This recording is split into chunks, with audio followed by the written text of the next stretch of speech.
Para isso, eu vou dar para vocês um resumo bíblico. Resumo bíblico. O que nós já sabemos a respeito desta situação? Eu vou dar o exemplo do Jesus no deserto, tá?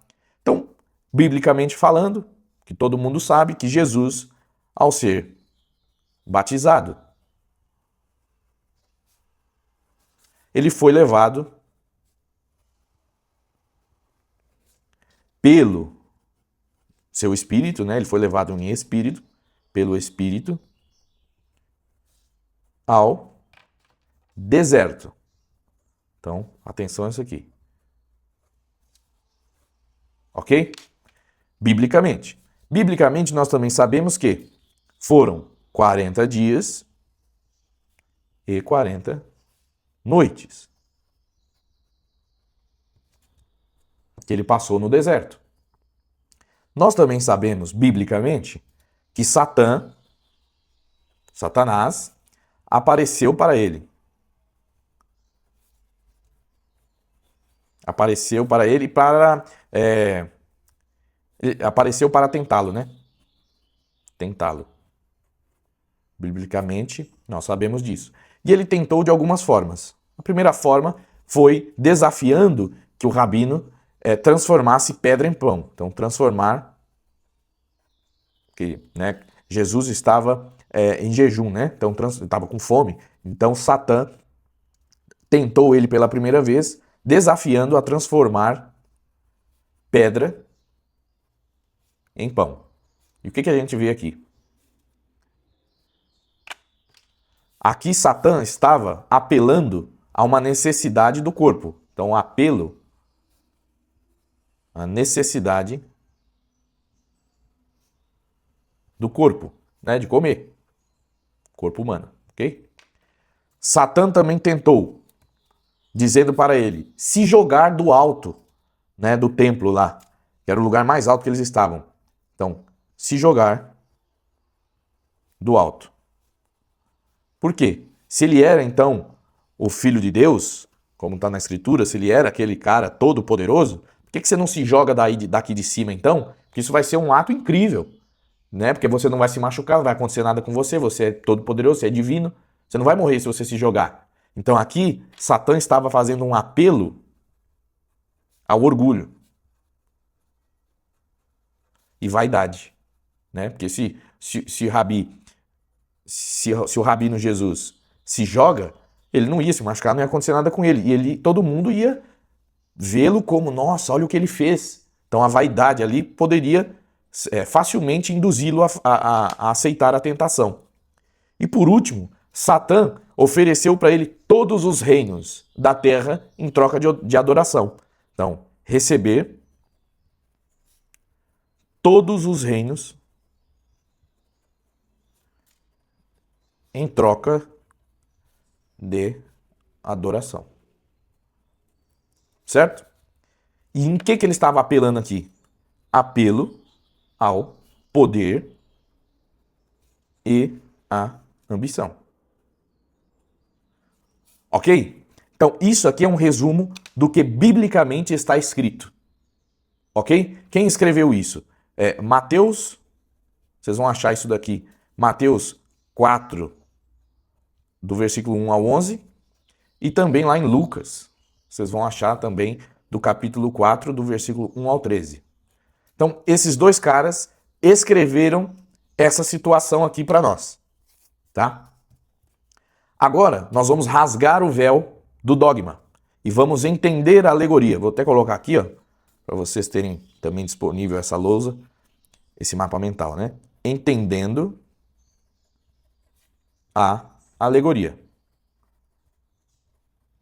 O que é alegoria? É um símbolo, é uma forma de representação de algo de forma mais pedagógica. Então agora a gente vai tentar esmiuçar isso daqui, tá? Então, prestem atenção. Eu falei na Bíblia, né? Tá dizendo que ele foi levado ao deserto. O que é esse deserto? Deserto. O deserto aqui representa o vazio interior. Vazio interior. É o momento em que Jesus, ele fazendo sua meditação, Jesus encontrou-se consigo mesmo dentro dele. Nada mais do que um processo meditativo. Ele jejuou e foi meditar. Meditando, jejuou, né? E com isso ele confrontou suas sombras. Ah, Jesus tinha sombras? É claro que tinha. Ele estava numa condição humana. Ele estava num corpo humano. Ele estava encarnado como humano. Então ele sentia todas as coisas de um ser humano encarnado, tá? Aos maçons aí, isso aqui é o vitriol.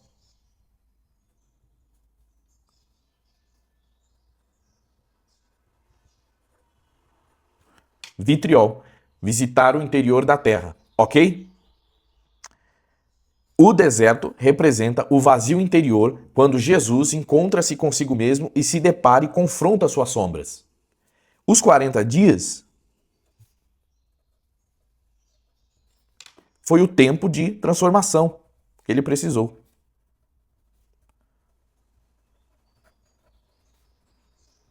Tempo de transformação.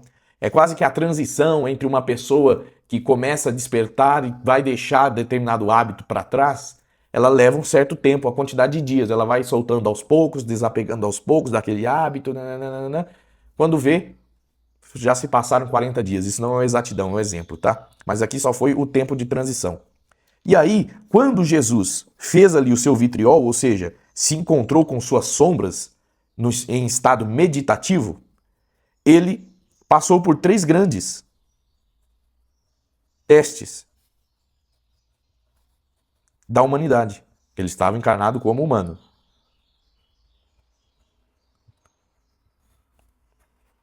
Que testes foram esses? Ele passou por um teste da matéria, apelo à necessidade do corpo. Então, a necessidade de comer, então foi um teste do plano material, um teste à sua psique, apelo ao orgulho e vaidade. Então, ali, o orgulho e a vaidade está onde? Está dentro da nossa psique, né? É o nosso ego. E apelo ao poder, como vocês viram, eu coloquei ali. Ambição, poder. Então, olha, você vai receber todos os reinos em troca de adoração. Então, ele passou por esses 3 grandes testes. Isso aqui não era um diabo na figura antropomórfica, um homem de chifres, com mascarado, com um capuz preto, que ficou lá falando no ouvido dele. Não, isso é só uma alegoria, uma personificação. Mas Jesus confrontou o teu próprio ego, porque enquanto humano, ele precisou experimentar, ele passou por essas tentações. O ego que habitava ali a consciência de Jesus colocou em xeque as coisas a qual ele sabia. Que ele era o todo e que tudo era tudo. Tudo era consciência.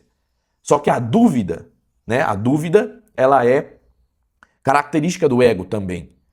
Colocou Jesus naquele momento em dúvida. Será que é isso mesmo? Será? Porque ele estava numa condição de homem, de um ser humano. E aí o que acontece? O que nós sabemos? Que Jesus venceu Satã, biblicamente falando, venceu Satanás, né? Ou seja, na alegoria, a consciência superou o ego. A consciência, neste caso, ela não deixou ele pensar só nele mesmo. Ela não deixou ele se iludir de que aquilo que ele estava vivendo era real. Porque o mundo não era aquilo. A realidade é total, ela é toda, ela é outra coisa. Então ele venceu, ele superou o teu ego. Tá? Por quê? Porque ele já havia atingido, como nós já falamos, a consciência crística, que é o nível mais elevado da consciência. Então Jesus, alcançou a consciência crística, assim como o Buda alcançou a consciência búdica, entre outros e outros e outros avatares mensageiros da humanidade. Entenderam isso? Agora, vocês podem estar se perguntando o seguinte: tá, então por que Mateus e Lucas não escreveram logo tudo dessa forma aqui e colocou como se o diabo foi e tentou, Jesus, colocou daquela maneira? Aí eu digo a vocês, tenta explicar isso daqui para uma senhora de 60, 70, 80 anos que está a vida toda rezando para Nossa Senhora ou está indo para a igreja evangélica orar e fazer aquelas performances espetaculosas que eles costumam ter. Tenta explicar isso aqui desse jeito. Não entra na cabeça deles. Não vai entender. Então lá, estes sábios aqui, porque eram sábios, escreviam dessa maneira para que as pessoas entendessem, porque nem todo mundo está pronto para entender desta forma. Então precisava-se criar figura de linguagem, precisava-se criar estereótipos para as coisas, para que as pessoas pudessem minimamente observar a lição e aprender com a mensagem, com a situação. É por isso que Jesus o rabino Jesus tinha seus discípulos. O que eram os discípulos? Nada mais do que os seus iniciados. A forma como Jesus ensinava para os discípulos era diferente como ele ensinava na rua, né? As famosas parábolas. A parábola nada mais é do que pedagogia pura, uma didática de um jeito bem simples de explicar. Mas lá, para os seus discípulos, ele transmitia ensinamentos cabalísticos, ele transmitia tudo o que ele aprendeu na sua viagem ao Oriente para os seus discípulos. E seus discípulos, ao redigirem ali a sua biografia, colocavam esses ensinamentos de forma alegórica, com figuras de linguagem. Porque não é para todo mundo que está pronto e preparado para receber informação num nível desse. Tá? Então eu espero que vocês tenham gostado da instrução, sigam estudando individualmente, na busca, e eu fico por aqui. Até a próxima.